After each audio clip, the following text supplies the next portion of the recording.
This video clip starts Chapter 10 with the valuation of a bond, and we're going to start with the examples given on page 287 of the text. Instead of doing multiple different formulas and calculations, Excel actually takes all of them together in one formula. If you look at the Excel spreadsheets that I did for those who wanted to look at this manually and not have to go through a video clip, you're going to see that I still do it in two steps. Here, now that we've learned that Excel can do both at the same time, that's really a nice time saver. When you're doing the valuation of a bond, you're looking at the present value, what this bond is worth to me today, knowing that I will get 1, interest payments till the time of it maturity, and 2, that the bond will be worth, in most cases, $1,000 at maturity. So that's why there's two calculations and you have to add them together.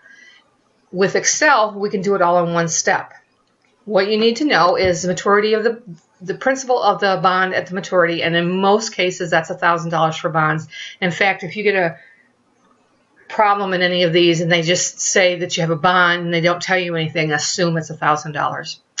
The interest rate here is telling you what the interest that you'll be paying, that you would be receiving or paying, depending if you're the company giving it out or the person receiving it. What the interest rate is giving during the interest payments. So that's what that calculation is for. Years to maturity, how long it's going to take to mature, how often it's compounded. In this first example, we're assuming it's only compounded annually, so we don't have to worry about doing any compounding. And then required rate of return, which it does discuss a little bit on page 289 and how you calculate required rate of return. This first example that they do on 287 assumes that the required rate of return and the interest rate are the same thing.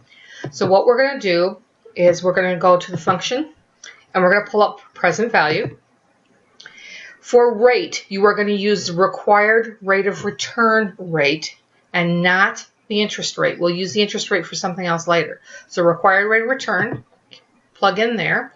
N per is the number of years to maturity, and if you are compounding it, you would multiply it times the number of compounding, just as you would divide the interest rate by the same compounding figure. In this case, we're not doing any compounding, so we're just going to use the number of years to maturity. You are doing a payment, but it's not upfront. So what you want to do is you take your principal at maturity and multiply it times the bond interest rate. That's where that rate is used. And it's only used to determine how much the interest payments are. Future value, you know what the bond is worth at the time that it matures. It's going to be worth $1,000. Then you click OK, and you get the same answer that the textbook did, but you didn't have to look it up in a table, and you didn't have to do 3 different calculations to get there.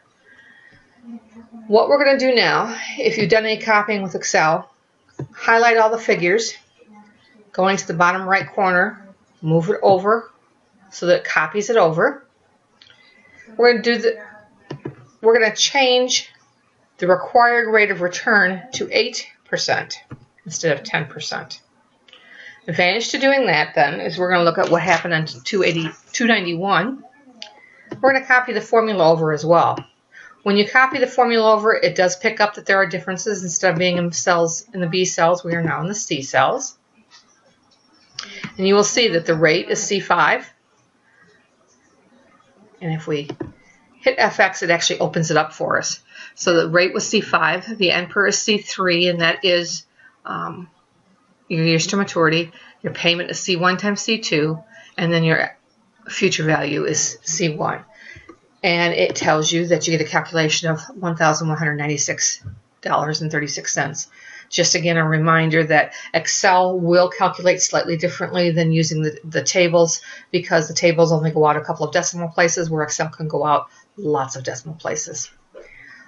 One more thing I want to show you, and that is what happens when you do have compounding. So I'm going to go one more column up. We're going to copy over. What we're going to do is we're going to do 10 years. Well, let's leave it with the 20 years, but we're going to compound quarterly. So this time I'm going to do the formula from the beginning because I didn't use the compounding factor when I originally set it up. So your interest rate, your rate for the required rate of return is the 8%, but we're going to divide that by the compounding factor.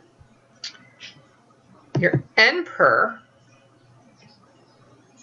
is your number of years to maturity times the compounding factor. Your payment is your principal at maturity times the interest rate for the bond divided by the compounding factor. Because your interest rate for the bond is based on an annual, and then if you get it over 4 times a year, then it splits it up. And then your future value is what the value of the bond is.